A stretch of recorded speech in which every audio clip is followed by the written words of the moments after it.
Learn how to use the clone stamp tool in Adobe Photoshop. Let's check it out. Okay, here we are in Adobe Photoshop, and I got this photograph of this little puppy, and he's in this jar, and everything looks great, but behind the jar is actually the lid to the jar, and I'm kind of thinking that it takes away a little bit from the photograph, so I want to remove that lid.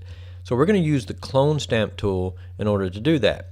Now the first thing we want to do is, if you look to your layers over to the right, I'm going to right click and duplicate the layer.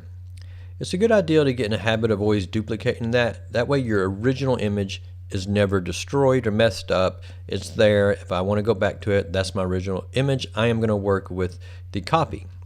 Alright, the clone stamp tool is right below the brush tool. So if you come over here and look, it says S is the keyboard shortcut.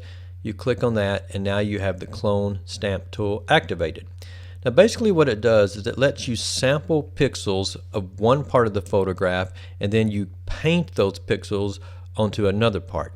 So since this whole area is just this grass right here, if I come over here, hold down the Option key on my keyboard, and you'll see that the cursor changes to this little target icon, and that means that I'm going to target this little area, and I'm going to click with my mouse, and now I have selected those pixels. And if I come over here to where the lid is, you can see that I can start painting those same pixels, covering up that lid.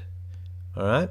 And if you look real close, you'll see as I'm moving the paintbrush, you'll see the little plus cursor, and whatever that cursor is over is what the pixels are going to be that you're painting. So if I was to move up higher and that little cursor starts going over the white part of the fence, you'll see that now on the grass I'm painting the white part of the fence, which I wouldn't want to do. So what you would do is you can just resample. If you hold Option, you can resample part of the grass and come over here and then paint back that part. Alright, now that's pretty much how the clone stamp tool works. It lets you sample pixels from one part of the photograph and then cover up and paint them onto whatever you want to cover up. Alright, and that's kind of stamping, that's why it's called the stamp tool.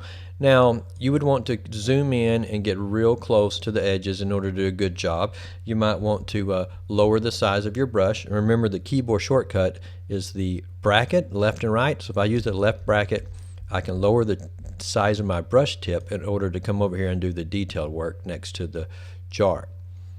Alright, so I'm not going to do a perfect job and keep this tutorial short, but that's pretty much it. That is how you use the clone stamp tool to kind of stamp pixels from one part of the photograph to another part of the photograph. Thanks for watching.